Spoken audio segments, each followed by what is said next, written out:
자, 오늘 말씀 기회를 얻는 자, 기회를 잃는 자라는 제목으로 말씀을 전하겠습니다. 여러분 혹시 삶 속에서 좋은 기회가 왔는데 그 기회를 잃어버리고 나중에 가서 땅을 치고 한탄하면서 후회를 해보신 적 있으십니까?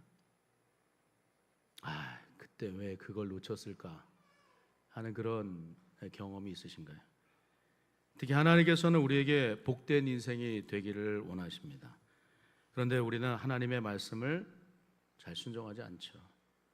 순종하면 기회를 얻는 것인데 순종하지 않아서 기회마저 갖지 못하는 경우가 허다합니다. 기회를 얻지 못하는 것은 하나님의 큰 일을 보지 못하는 것입니다. 너무나 안타까운 거, 자신의 삐뚤어지고 왜곡된 생각이 잘 교정되지가 않고 또 여전히 자신의 편협한 상태 속에 있을 때, 말씀을 들어도 순종하지 않을 때 우리는 구원받을 수 있는 기회를 잃어버릴 수도 있습니다. 대표적으로 어떠한가 하면 요나가 그렇죠. 요나를 통해서 하나님 말씀을 듣는 니느웨 백성들이 그랬습니다. 당시 요나는 하나님의 선지자였어요. 하나님께서는 요나에게 말씀을 주시고 그들에게 가서 니느웨 백성들에게 가서 말씀을 전하라고 하십니다. 너희가 하나님께 회개하고 돌아오지 않으면 하나님께서 너희를 멸하실 것이라. 메시지를 전하는 것이죠. 근데 요나를 살펴보면 요나는 니느웨가 하나님의 말씀을 듣고 회개하는 것을 원하지 않았어요. 하나님의 말씀을 듣고 니느웨 사람들이 구원받는 것을 싫어합니다. 그래서 하나님의 말씀을 순종하지 않죠. 니느웨로 가서 하나님의 말씀을 전하지 않고 니느웨 반대편 다시스를 향해서 도망을 갑니다. 욥바 항구로 내려가서 배를 타고 다시스로 도망가는데 하나님께서 커다란 풍랑을 준비하시죠. 그리고 커다란 물고기를 또 예비하십니다.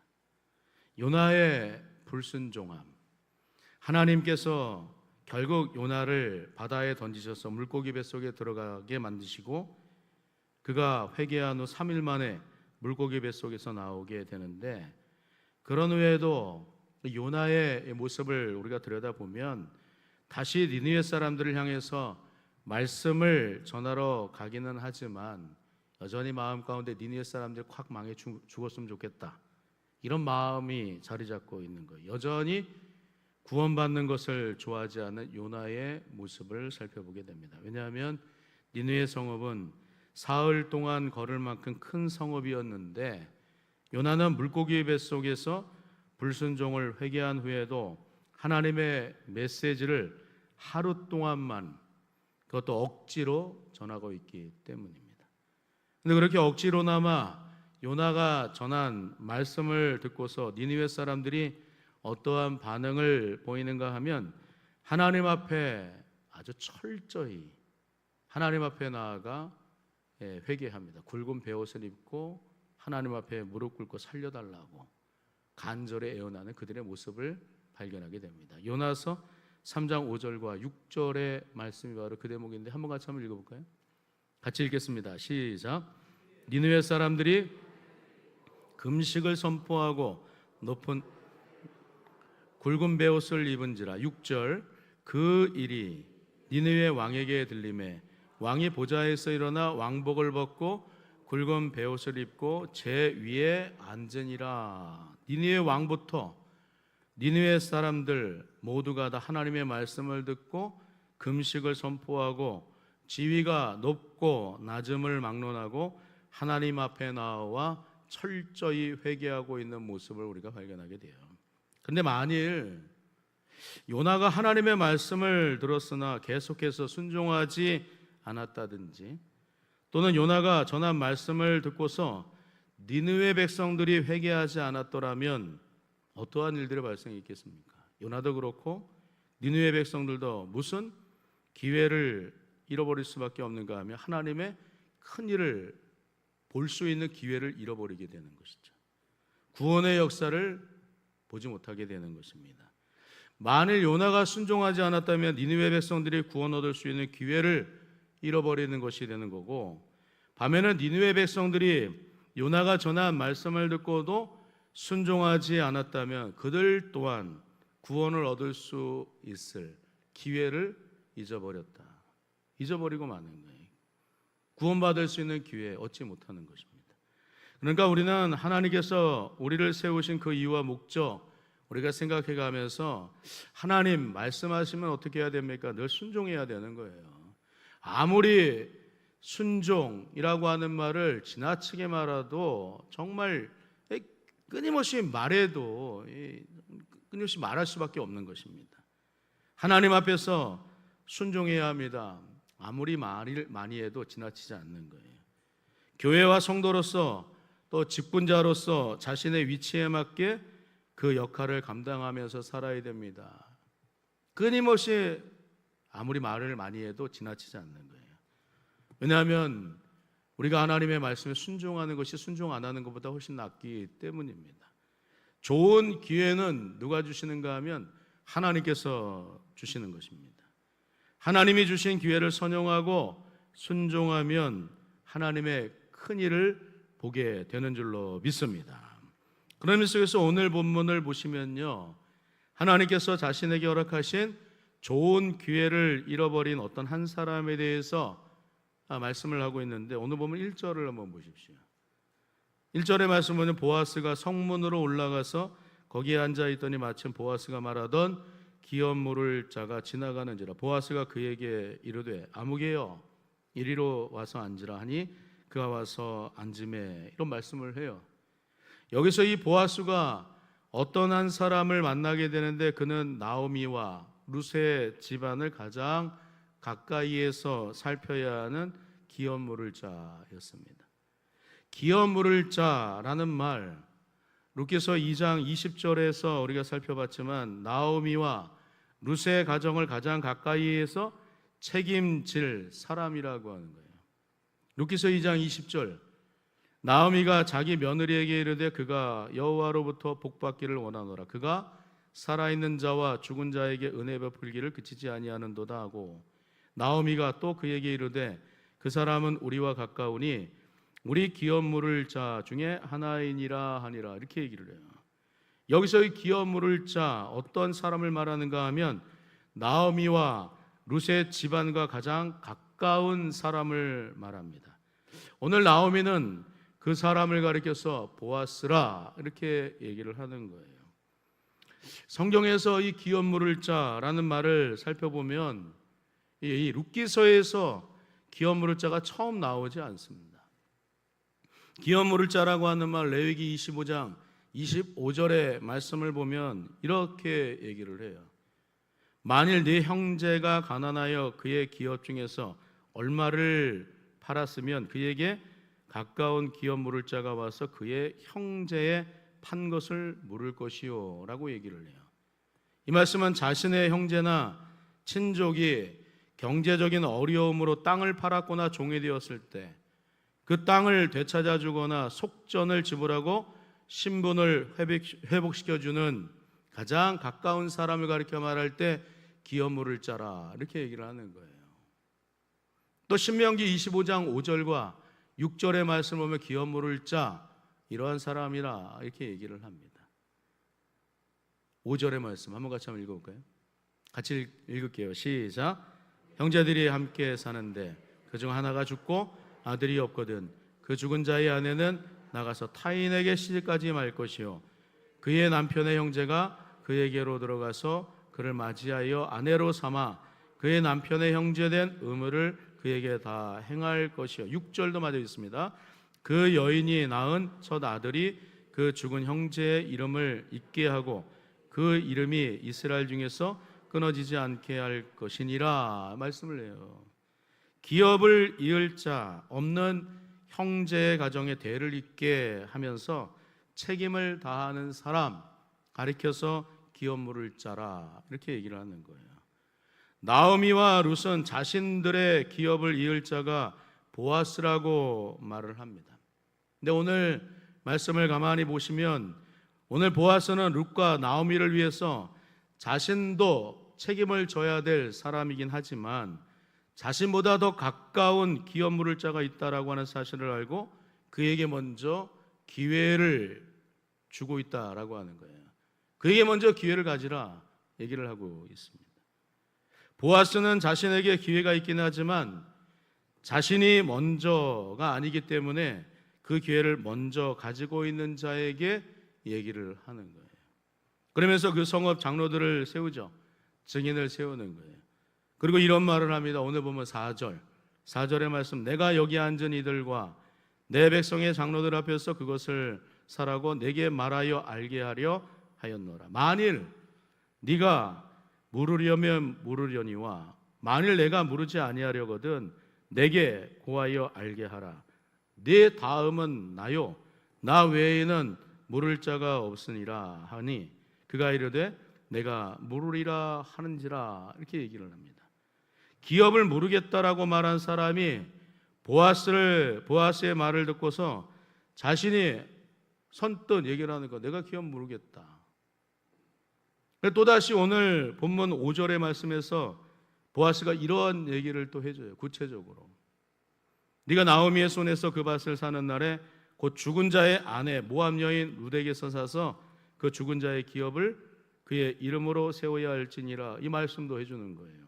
근데 보아스의 그 말을 들은 그 사람, 기업 물을 자 룻과 나오미의 집안에 가장 가까운 사람이 이렇게 말을 하는 것을 우리가 듣게 됩니다.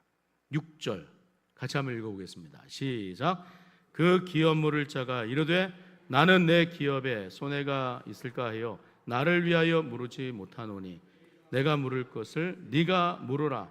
나는 물으지 못하겠노라 하는지라. 처음에는 모르겠다라고 얘기를 했어. 내가 책임질게 라고 얘기했는데 그 다음 좀 더 구체적으로 보아스의 말을 듣고 보니까 도저히 내가 손해를 봐서 물으지 못하겠다라고 하는 그런 반응을 보이고 있는 거예요.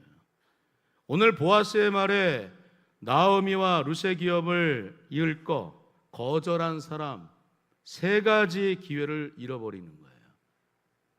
첫 번째, 무엇을 잃어버리는가 하면 룻의 남편이 될 수 있는 기회를 잊어버립니다. 놓치게 되는 거예요. 두 번째는 메시아의 계보, 즉 가계에 들어갈 수 있는 기회를 또 놓쳐버리는 거예요.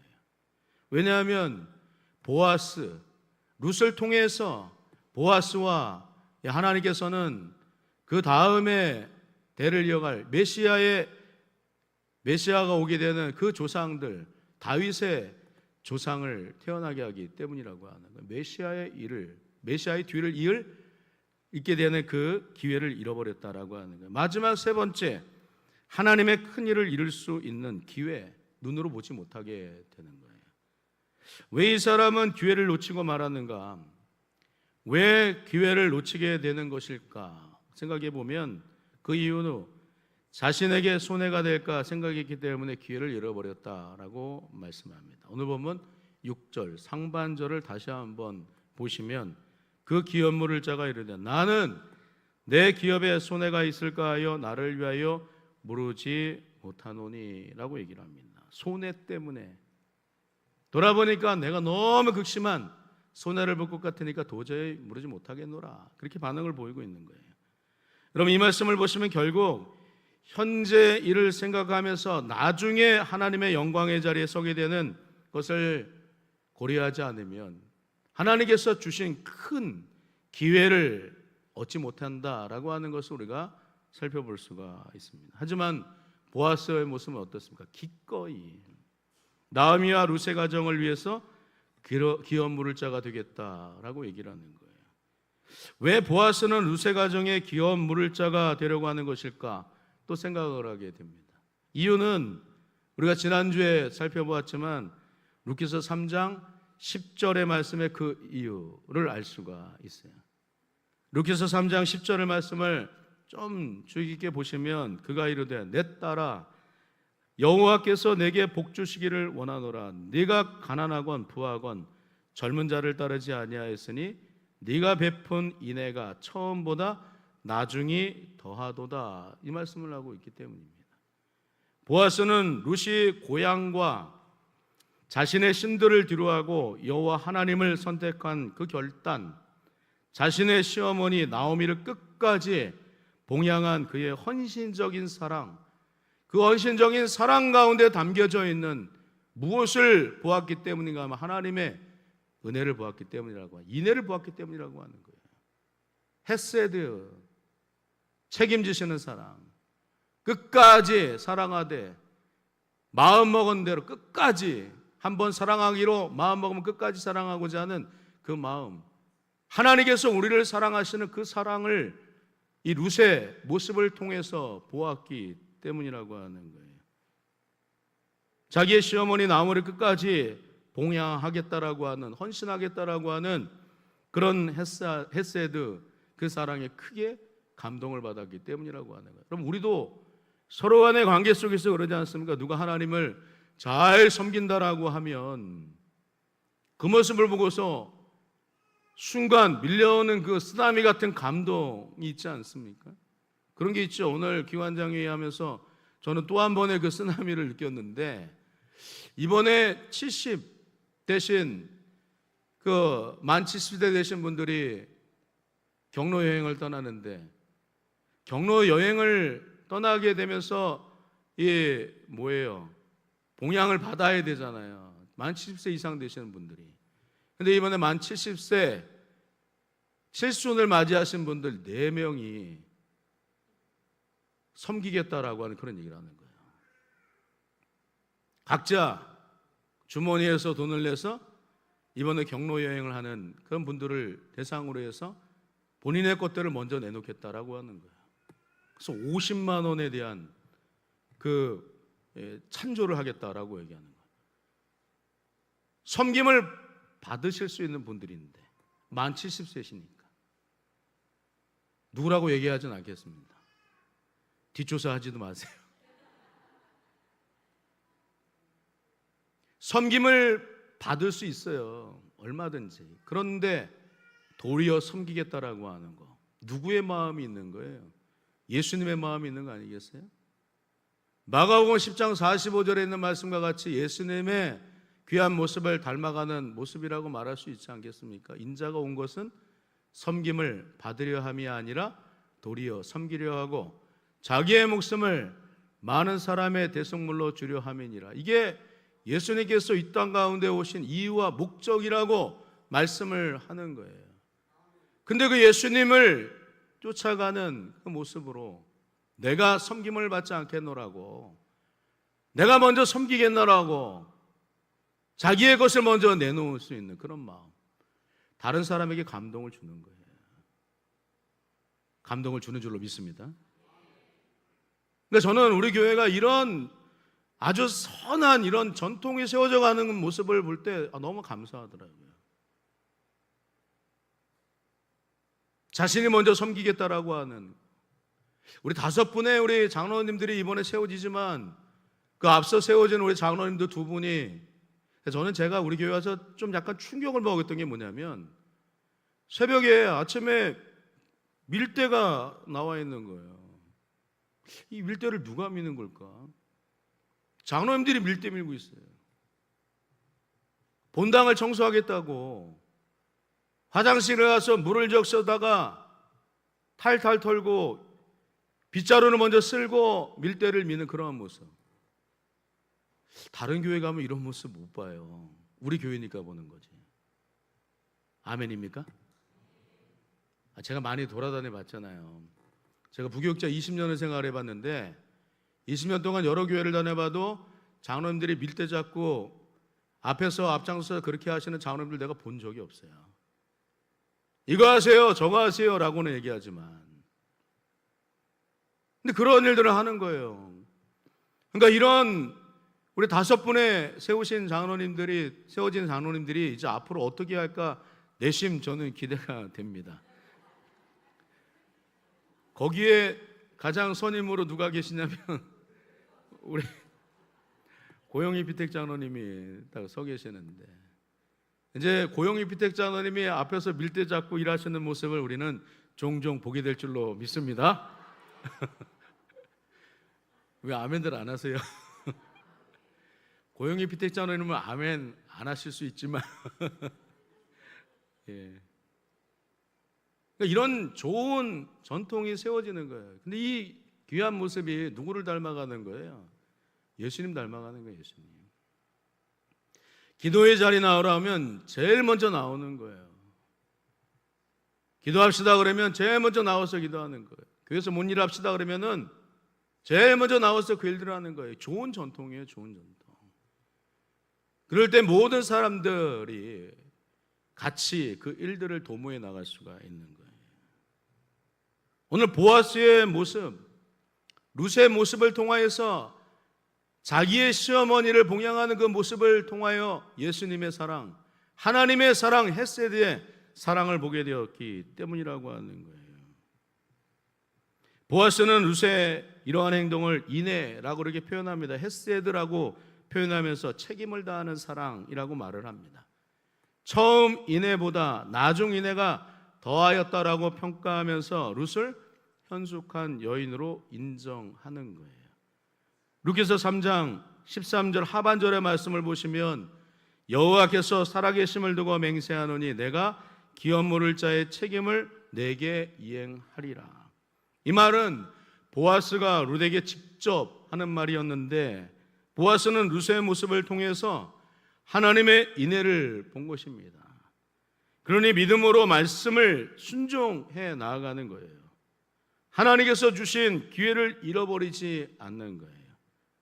보아스의 결단과 그 결심 안에는 하나님의 말씀에 대한 분명하고 확실한 믿음과 순종의 마음이 담겨져 있는 거예요.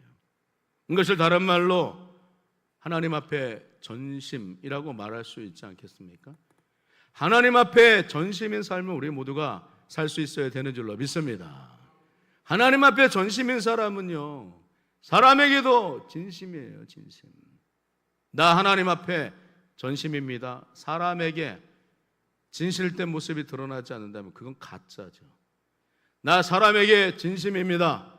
그런데 하나님께 전심이지 않는다고 하는 그것도 가짜예요. 그러니까 하나님께 진심을 다하는 그 귀한 모습, 그 귀한 모습은 사람에게 전심인, 진심인 그 모습으로 나타나게 되어져 있는 거예요. 오늘 보아스는 자신에게 찾아온 기회를 놓치지 않는 삶을 삽니다. 하나님께서 그런 보아스의 삶을 인정하는 거예요.